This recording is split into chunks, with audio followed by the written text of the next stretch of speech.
I had this agent that lived in Orange County.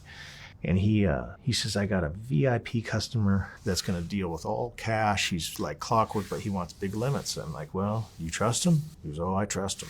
And you got to remember, I was so ambitious at the time. I was willing to take anything. I had big balls. I didn't care how much. You wanted to bet $500,000 on the Super Bowl. I was going to figure out a way to take the bet, even if I was going to offset it with my old company, where I could take half of the bet and bet the other half over here.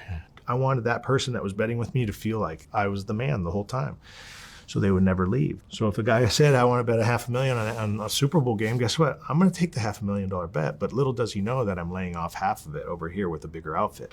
So I just started to provide that service, and this agent of mine, which is a sub-bookie, he had a lot of clientele out of Mexico.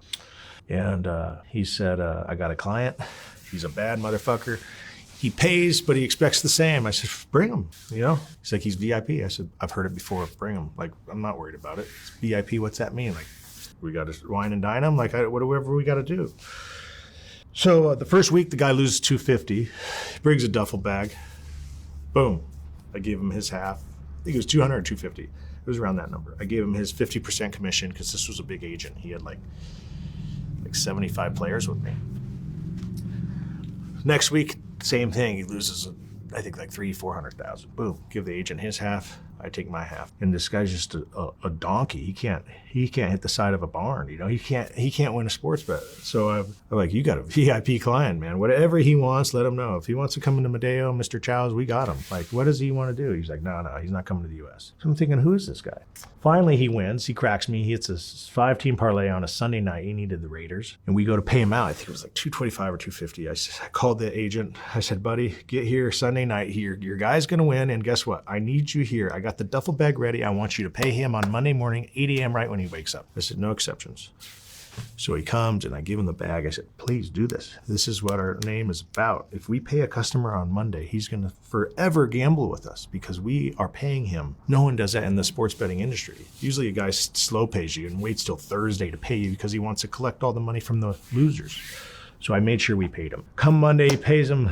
Boom, he's like, dude, my uncle was so happy. I said, your uncle? He goes, yeah, I didn't tell you, but that's my uncle. And he was so happy. I said, well, that's good. He was so happy he wanted me to give you this phone. I'm like, a phone? It was an encrypted BlackBerry. I said, what's this?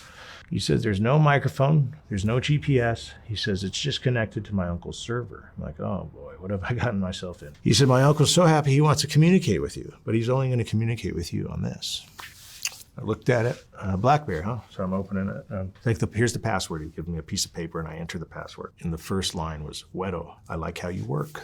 I'm like, oh boy, you're speaking Spanish now. So I said, oh, muchas gracias. You know, I've dated Latina ladies my whole life. I know how to speak Spanish. So I said, oh, muchas gracias, mucho gusto, señor.